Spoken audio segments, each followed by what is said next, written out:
سوال سارے گلستہ کی زندگی کا ہے، سوال سارے گلستہ کی زندگی کا ہے، نہیں سوال فقط میرے آشیانے کا۔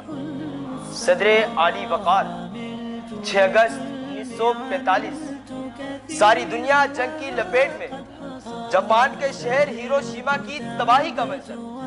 9 اگست ناگاساکی پر قیامت صغریٰ، کروڑوں لوگوں کی ہلاکتیں، کٹے پھٹے جسم، جلی ہوئی لاشیں، خون اگلتے بچے، ناقابل دید مناظر۔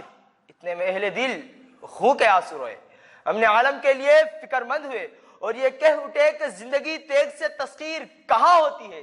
جی ہاں علی وقار، زندگی تیغ سے تسخیر کہاں ہوتی ہے؟ میں اس قرارداد کی بھرپور موافقت کرتا ہوں۔ صدر علی وقار، زندگی کو تسخیر کرنے کے لیے ہمیں امن کی ضرورت ہے، کیونکہ تیغ سے زندگی برباد تو ہو سکتی ہے مگر تسخیر نہیں ہو سکتی۔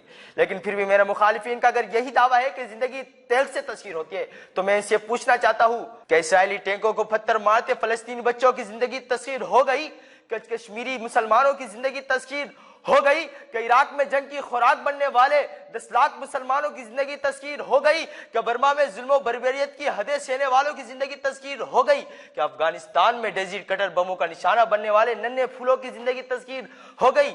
کہ جامعہ افسا اور لال مسجد میں اپنے ہی مسلمان بھائی کا ہاتھوں اس دنیا سے رخصت ہونے والی بچوں کی زندگی تسخیر ہو گئی؟ نہیں جناب صدر، ہرگز نہیں۔ ان میں سے کسی کی بھی زندگی تسخیر نہ ہوئی، بلکہ جب وہ اپنے لہو کا سراغ ڈھونڈتے، دستے قاتل ڈھونڈتے ہیں تو علی وقار کہیں نہیں ہے، کہیں نہیں ہے، کہیں بھی نہیں ہے لہو کا سراغ۔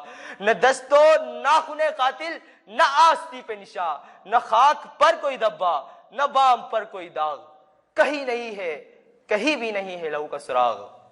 جناب اعلیٰ، ساری دنیا زندگی اور امن کی تلاش میں ہے، میں، آپ اور سارا ایوان امن کی تلاش میں ہے، سوائے چند شرپسند عناصر، ہوس کے پجاری، جبر و استبداد کے نمائندے، شیطان کے کارندے، خوخوار درندے، عالمی سفیر، عالمی قصائی، ورلڈ آرڈر کے دائی، محبوب خدا، مردود جفا، عمل عالم کو تباہ و برباد کرنے کے در پہ ہے۔ لیکن خدا کی پکڑ ظالموں پر سخت ہوگی، ظلم کا خاتمہ ہوگا۔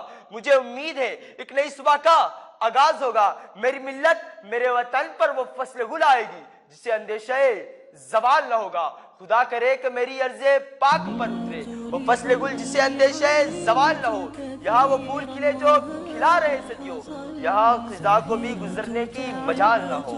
خدا کرے کہ میرے ہر ایک ہم وطن کے لیے حیات جرم نہ ہو، زندگی وبال نہ ہو، حیات جرم نہ ہو، زندگی وبال نہ ہو۔